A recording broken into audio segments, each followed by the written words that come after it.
जे विमान Balakot air strike मध्ये वापरलं गेलं होतं, ज्या विमानाने 62 वर्षे आपल्या देशाला सेवा दिली, ते विमान अधिकृतरित्या निवृत्त होत आहे मित्रांनो. त्यावर तुम्हाला अशा प्रकारे प्रश्न विचारला जाऊ शकतो. प्रश्न बघा काय दिसतोय.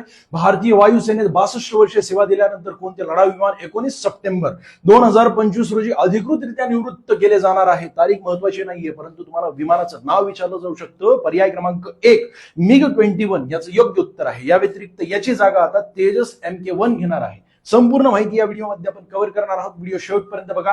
पहिलाच मुद्दा तो म्हणजे MiG-21 हे भारताचे पहिले सुपरसॉनिक लढाऊ विमान आहे. या मुद्द्यावर तुम्हाला प्रश्न विचारला जाऊ शकतो. या व्यतिरिक्त अजून सोव्हिएत युनियनच्या मदतीने आपल्या देशातील भारतीय वायुसेनेमध्ये 1963 मध्ये समाविष्ट करण्यात आले. MiG-21 हे लढाऊ विमान सोव्हिएत संघातील मिकोयान गुरेविच या कंपनीने तयार केलेले आहे. या कंपनीचं नाव लक्षात ठेवा. यावरही तुम्हाला प्रश्न विचारला जाऊ शकतो. हे विमान 1965, 1971, 1999 कारगिल युद्ध, त्यासोबत 2019 मध्ये जे बालाकोट एअर स्ट्राईक झाली होती त्यामध्ये वापरलं गेलं होतं.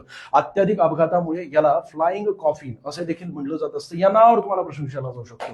या व्यतिरिक्त अजून MiG-21 निवृत्त झाल्यानंतर त्याची जागा भारतातच विकसित करण्यात आलेले अत्याधिक लढाऊ विमान तेजस MK1A घेणार आहे.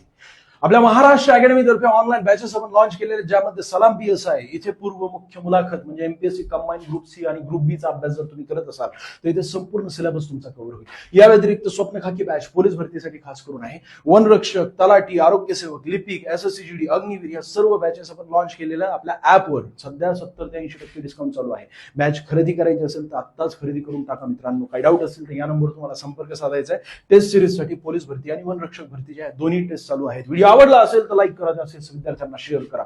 अशाच प्रकारची अत्यंत महत्त्वाची माहिती बघण्यासाठी फॉलो करायचं विसरू नका.